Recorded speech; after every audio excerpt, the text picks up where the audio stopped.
తాకట్టులో ఉన్న బంగారాన్ని విడిపించి ఆ రోజున్న మార్కెట్ ధర కట్టి మిగిలిన డబ్బును మీకు అందిస్తుంది కొమ్మూరి గోల్డ్. నమస్తే, నేను ముఖేష్. ఈరోజు మనతో పాటు ఉన్నారు ప్రముఖ జ్యోతిష్య వాస్తు పండితులు, జ్యోతిష్య వాస్తు శిక్షణ నిపుణులు, శ్రీ లలితాదేవి ఉపాసకులు బ్రహ్మశ్రీ నానాజీ పట్నాయక్ గురువు గారు. నమస్కారం గురువు గారు. శ్రీమాత్రే నమః. ముఖ్యంగా రావి చెట్టు కన్ను తెరిచిందని చెప్పేసి సోషల్ మీడియాలో వైరల్గా మారింది ఆ ఇమేజ్. అయితే ముఖ్యంగా కర్నూలు జిల్లాలో నిజంగానే రావి చెట్టు కన్ను తెరిచిందా అని అంటే నేను ఎంక్వైరీ చేశాను. మా దగ్గర పనిచేసేటువంటి ఎవరైతే ఎస్సీఓ ఉన్నారో అతను చెప్పడం కూడా జరిగింది, నిజమే అని చెప్పేసి, వాళ్ళ ఊరు దగ్గర అని చెప్పేసి. ఏంటి సార్ ఇట్లా రావి చెట్టు కన్ను తెరవడం అంటే? ఏదైనా ప్రకృతిలో ప్రళయం రాబోతుందా? ఏదైనా సంకేతం ఏమన్నా ఇవ్వబోతుందా? ఏంటంటారు అసలు? ప్రకృతిలో జరిగేటువంటి రకరకాల వింత మార్పులకి ఇది ఒక సంకేతం అండి. అది కాకుండా బ్రహ్మంగారు చాలా విషయాల్లో చెప్పాడు ఆయన, ఇలాంటి వింతలు చాలా జరుగుతాయి. అయితే బ్రహ్మంగారి పాయింట్ ఆఫ్ వ్యూలో మనం ఎంతసేపు కూడా ఆయన చెప్పిన కాలజ్ఞానం మీదే మన కాన్సన్ట్రేషన్ అంతా ఉంటుంది.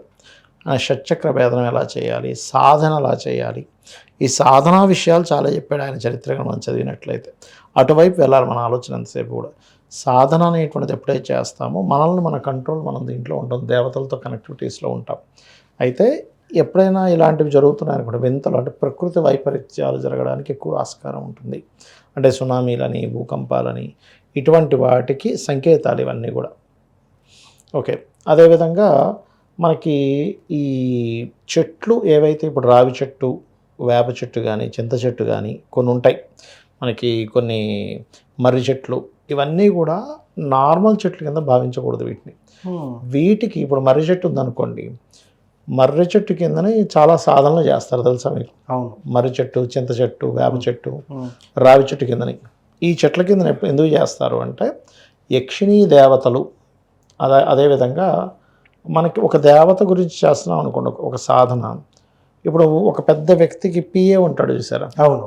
ఆ కింద పరివారాలకు సంబంధించినటువంటి యక్షిణీలు కానీ, పరివారాలకు సంబంధించిన కొన్ని పరివార దేవతలు కానీ, పరివార సంబంధించిన సిబ్బంది ఈ చెట్ల కింద ఉంటుంటాయి. ఓకే.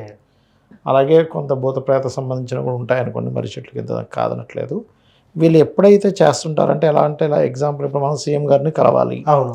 సీఎం గారిని కలవాలి అంటే మనం డైరెక్ట్గా సీఎం గారి కంటే కూడా ముందు ఆయన పిఎని కాంటాక్ట్ చేస్తాం. అవును. సార్ని కలవాలి, అపాయింట్మెంట్ చూడండి, ఆయన చూసుకొని చెప్తాడు అక్కడ.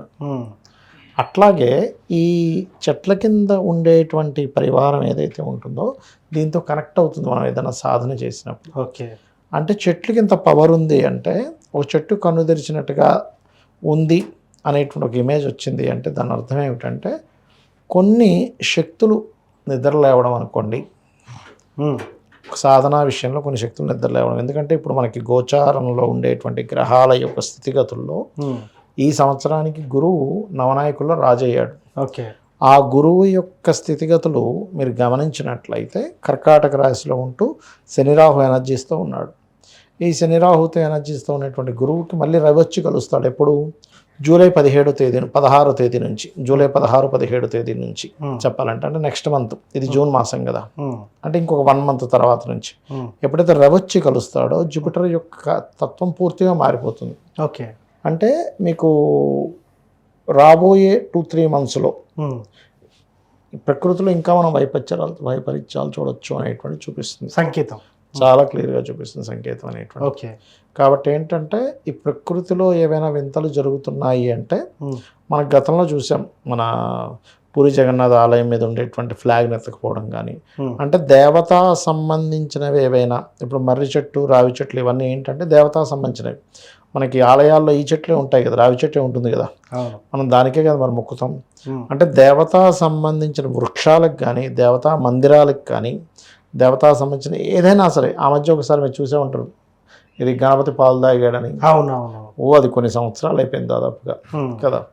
ఇలాంటివి జరుగుతున్నప్పుడు మనకు ప్రకృతిలో అనేకమైన మార్పులు, విశ్వంలో అనేకమైనటువంటి చేంజెస్ కనబడుతుంటాయి. అంటే ప్రకృతి సంకేతం అది.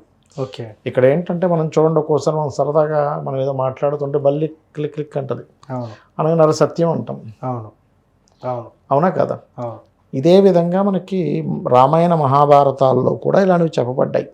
అంటే హోమగుండాలన్నీ మనకి ఏమవుతుందంటే మహాభారతంలో పాచికలతో ఈ జూదం వాడి మొత్తం తీసేసుకుంటారు. తీసేసుకున్న తర్వాత ఈ గాంధారి వచ్చి చెప్తుంది ధృతరాష్ట్రుడికి, ఉమ్, మొత్తం సంకేతాలు బాలేవు, బయటంతా హోమగుండాలేమో ఇట్లా లెగుస్తున్నాయి, నక్కలు అరుపులు చూపిస్తున్నాయి, ఏదో సంథింగ్ గోయింగ్ టు రాంగ్ అన్నప్పుడు మళ్ళీ ధృతరాష్ట్రుడు వాళ్ళని పిలిచి, వాళ్ళ 5గురిని పిలిచి, ఆ ద్రౌపదికి నీకు వరాలు ఇస్తున్నానమ్మా అంటే మళ్ళీ ఇచ్చేస్తాడు. మళ్ళీ తర్వాత మళ్ళీ పోగొట్టుకుంటాడు అనుకోండి. అంటే ఎప్పుడూ కూడా ప్రకృతి మనకు కొన్ని విషయాలు చెప్తూ ఉంటుంది, ఓకే, సంకేతం అనుకోవాలి అది. ఇస్తూ ఉంటుంది. ఇంట్లో మనం ఒక అక్వేరియం పెట్టుకున్నాం, అవును. చేపలు చచ్చిపోతాయి చూడండి, ఉమ్, ఉమ్, అంటే అది చెప్తుంది ఆ ఇంట్లో ఉండేటువంటి నెగిటివ్ ఎనర్జీ ఫామ్ అవుతుందని చెప్తుంది. బయట చూడండి, మనం ఏదైనా ఒక గుమ్మడికాయ కట్టుకుంటే ఎండిపోతూ ఉంటుంది, ఎస్, అవును. నెగిటివ్ ఎనర్జీ ఎక్కువగా ఉంది అంటుంటాం. ఉమ్, ఇంట్లో మనకి తులసి చెట్టు ఎండిపోతుంది, సమ్ నెగిటివ్ ఎనర్జీ ఎక్కువ ఎంటర్ అవుతుందని అర్థం అనమాట. అవును.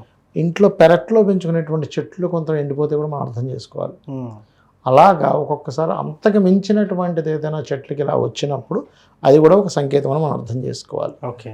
అది సో మొత్తానికి ఇప్పుడు ఏదన్నా నిజంగానే ప్రళయం రాబోతుంది అన్నట్టు మనం అనుకోవాలా, ఎలా అంటారు అసలు? జలప్రలయాలు ఎక్కువ ఉన్నాయండి ఫ్యూచర్లో మాత్రం. ఫ్యూచర్లో ఇప్పుడు రాబోయే అంత సమయం అంతా కూడా, ఎందుకంటే జలరాశుల్లో గురువు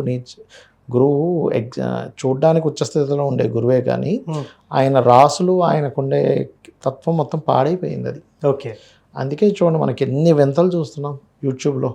అవును. అసలు ఎప్పుడూ ఏదో ఒక ఇష్యూవే, ఆ ఇష్యూ మీద రకరకాల ఇవి ఓకే చూస్తున్నాం కదా. కాబట్టి ఏంటంటే ఈ సంవత్సరం ఉండేటువంటి స్థితిగతులు ఆ రకంగా ఉన్నాయి. జలప్రయాలు ఈ సంవత్సరం వరకే ఉన్నాయా గురువు గారు? నెక్స్ట్ 2027 ఈ సంవత్సరమేనండి, ఈ సంవత్సరం తర్వాత ఏం లేవు. ఎందుకంటే కాలసర్ప యోగం నుంచి గురువు వెళ్ళిపోతాడు కదా పక్కకి. అవును. ఇప్పుడు మీకు దాదాపుగా నెక్స్ట్ ఇయర్ మే తర్వాత కాలసర్ప యోగం నుంచి బయటపడతాడు గురువు. ఓకే.